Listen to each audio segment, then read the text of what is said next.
first prints of TMNT #1 are considered rare, at least by 1980s standards, with a little under 600 unrestored examples graded in the Certified Guarantee Company census.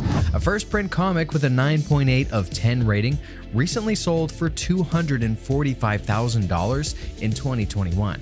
The creative duo became well known across the world. According to their first publishing agent, Mark Friedman, kids seemed to have a network of communication, and kids made us hot. It was actually the kids consuming their comics and toys who loved the characters so much that they talked. And those friends told their friends, and those friends told theirs, and so on. While Kevin and Peter were the comic dream team, it wasn't always smooth sailing. At first, they faced a lot of backlash with claims that their comics were not really for kids. The Ninja Turtles, as you remember them, used to be quite different.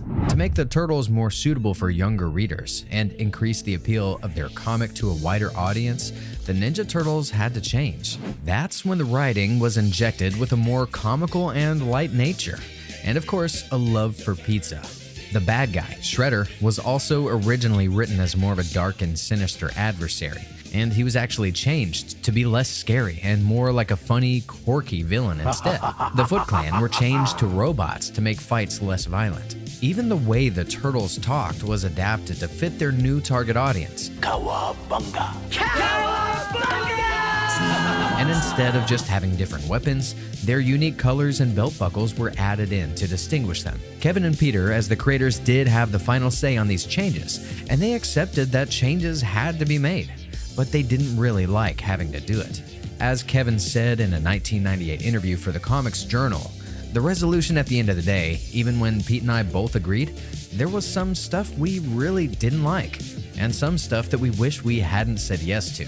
The creators had changes they wanted, but at the end of the day, they agreed to many of the changes. Because, as they said, we'll always have our black and white comics to tell the kind of stories we want to tell. The pair had grown up in awe of Jack Kirby and similar artists, and felt a connection to the more adult themes in some of the Marvel and DC offerings of the time. But it became clear that their creation landed well with children, not adults, and the writing needed to fit the age group the characters appealed to.